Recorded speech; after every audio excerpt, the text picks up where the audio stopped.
নমো ভগবতে বাসুদেবায়। আমার প্রিয় দর্শক বন্ধুকে আমার আন্তরিক অভিনন্দন, শুভেচ্ছা ও ভালোবাসা জানাই। আমি আশা করি অনাদির আদি গোবিন্দের অশেষ করুণায় আপনারা সকলেই কুশল আছেন। আজ আপনাদের কাছে যে বিষয়টি নিয়ে আলোচনা করতে চলেছি, অসুরগুরু শুক্রের প্রবেশ মিথুন রাশিতে 14ই মে 2026 থেকে 8ই জুন 2026 পর্যন্ত অবস্থান করবে এবং 3টি নক্ষত্রের মাধ্যমে মিথুন রাশিটি অতিক্রান্ত করবে এবং 2 জুন 2026 পর্যন্ত দেবগুরু বৃহস্পতির সঙ্গে যুক্ত অবস্থায় মিথুন রাশিতে অবস্থান করবে। তাই মকর রাশি বা মকর লগ্নের জাতক জাতিকারা আপনারা কেমন ফল পেতে চলেছেন তা আমি আচার্য কমল শাস্ত্রী আপনাদের কাছে এই ভিডিওতে বিস্তারিতভাবে আলোচনা করব। ধৈর্য সহকারে আপনারা ভিডিওটি দেখবেন। শুক্র সাধারণত নির্দেশ করে প্রেম, প্রীতি, ভালোবাসা, বিলাসিতা, অর্থ, সৌন্দর্য, বিবাহ, ইহলোকের যাবতীয় সুখ এবং ইন্দ্রিয় সুখের প্রতি তীব্র আগ্রহ ইত্যাদি ইত্যাদি নির্দেশ করে। শুক্র প্রথমে মৃগশিরা নক্ষত্রে অর্থাৎ মঙ্গলের নক্ষত্রে প্রবেশ করবে, যেটি 14ই মে থেকে 19শে মে পর্যন্ত অবস্থান করবে। ঠিক ওই সময় হাতের কাজের উপর দক্ষতা আপনার বাড়বেই এবং কম্পিউটার উপরে ন্যাক কিন্তু যাবেই এবং ছোটোখাটো ভ্রমণের সম্ভাবনা, তীর্থস্থানেও আপনি গমন করতে পারেন। যদি দেখা যায় যে পিতার বংশে কারো একাধিক বিবাহ হয়েছে, তাহলে জাতকের মধ্যে একাধিক প্রণয় কিন্তু আসতে পারে। ভাই ও বোনের সঙ্গে সুসম্পর্ক রাখতেও কিন্তু চেষ্টা করবে এবং শুক্র যখনই আদ্রা নক্ষত্রে অর্থাৎ রাহুর নক্ষত্রে প্রবেশ করবে ঠিক 20শে মে থেকে 30শে মে পর্যন্ত, ঠিক বর্তমান ওই সময়ে ইলেকট্রিক কাজে যারা যুক্ত রয়েছেন বা কম্পিউটারের মেরামতির কাজে যারা যুক্ত রয়েছেন তাদের ক্ষেত্রে অতি শুভ প্রভাব কিন্তু বিস্তার ঘটবে। যতই কর্ম করবে মনের চাহিদা সেই মতো কিন্তু মিটবে না। ব্যবসার সুবাদে আয় কিন্তু আপনার বাড়বে, হঠাৎ অর্থ লাভের সুযোগও কিন্তু আসতে পারে। প্রেমের সম্পর্কে গভীরতাও কিন্তু আসবে। ঠিক শুক্র যখন পুনর্বসু নক্ষত্রে প্রবেশ করবে 31শে মে থেকে 8ই জুন পর্যন্ত বৃহস্পতির নক্ষত্রে, তখন বিজ্ঞান বিষয়ের উপর মনোনিবেশ আপনি করতে পারবেন। উপদেষ্টামূলক কাজকর্মের সঙ্গে যারা যুক্ত রয়েছেন তাদের কিন্তু সফলতা আসবে, রাজনীতি ভালো হবে, ব্যবসা বাণিজ্য ভালো হবে, একাধিকবার ভালোবাসায় জড়িয়েও পড়তে পারবেন এবং ভাগ্যকে উন্নতি করার বিবিধ প্রচেষ্টাও কিন্তু চলে আসবে এবং সংসার জীবনে আনন্দ প্রদানও করবে।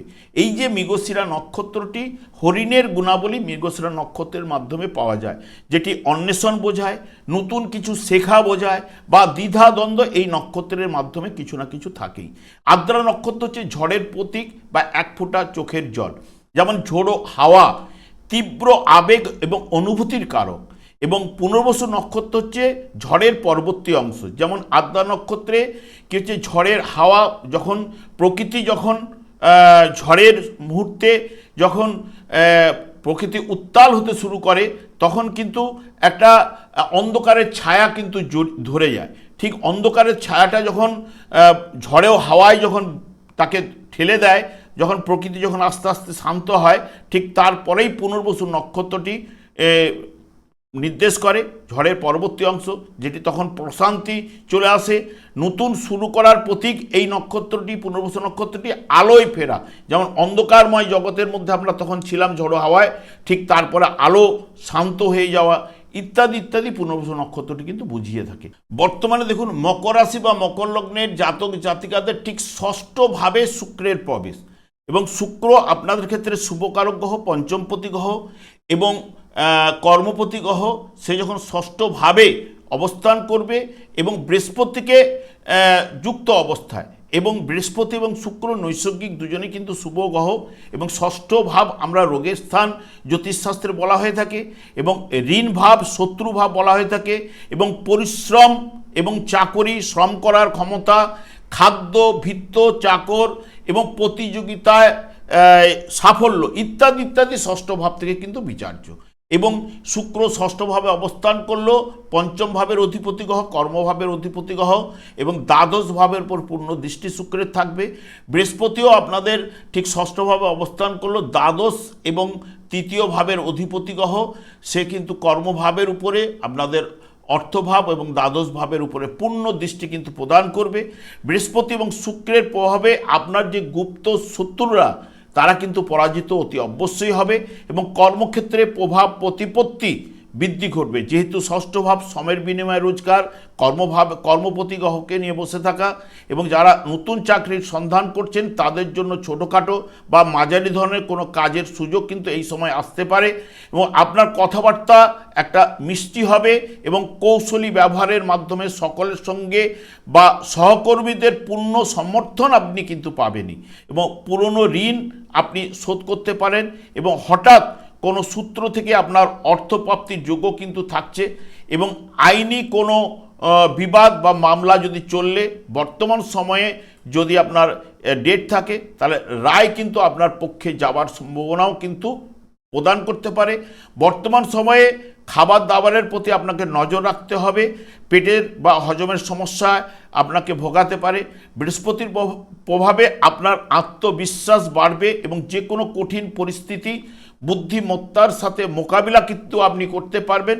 এই সময়ে সামাজিক পরিচিতিও আপনার কিছু না কিছু বাড়বে এবং প্রভাবশালী ব্যক্তির সাহায্য আপনি কিন্তু পেতে পারেন, এবং আদ্রা নক্ষত্রের প্রভাবে আপনার কর্মক্ষেত্রে হঠাৎ কাজের চাপ কিন্তু বাড়তে পারে বা পরিবেশ সৃষ্টি অস্থিরতা কিন্তু তৈরি হতে পারে।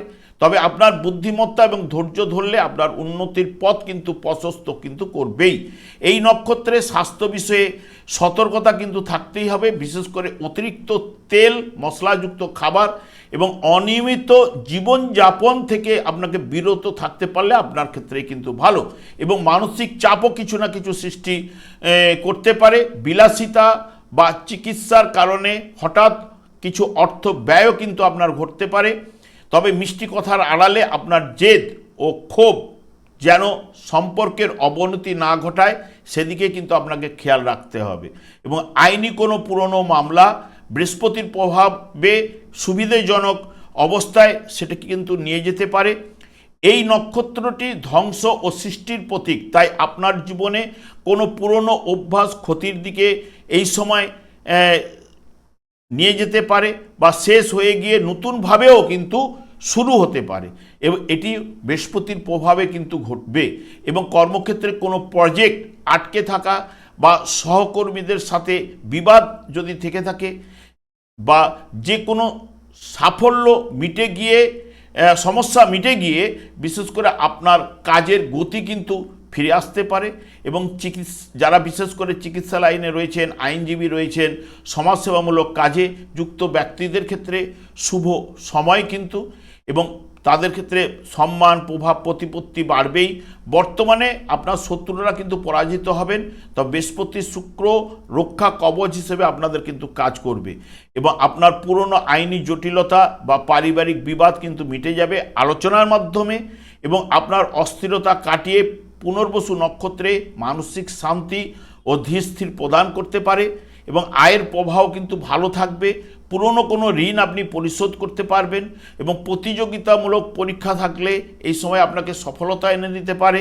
বড় বিনিয়োগ বা ঝুঁকিপূর্ণ বিনিয়োগে আপনাকে কিন্তু সতর্ক থাকতেই হবে, যেহেতু ষষ্ঠ ভাবকে জ্যোতিষশাস্ত্রে একটু অশুভ ভাব বলে ধরা হয়ে থাকে, এবং দুজনই নৈসর্গিক শুভ কারক গ্রহ ষষ্ঠভাবে অবস্থান করার কারণে কিছু না কিছু অশুভ প্রভাব আপনাদের স্বাস্থ্য বিষয়ে কিন্তু প্রদান করতে পারে, তবে কর্ম লাভের যোগও কিন্তু নিয়ে আসতে পারে। আমি আর দীর্ঘায়িত না করে আমি আচার্য কমল শাস্ত্রী প্রত্যেক বুধবার এবং শুক্রবার সন্ধ্যা 8:30 এই ইউটিউব চ্যানেলে লাইভ অনুষ্ঠান করে থাকি। ঠিক ওই সময় আমাকে ফোন করলে আপনারা নিজেদের ভাগ্য বিষয়ে জানতে পারবেন।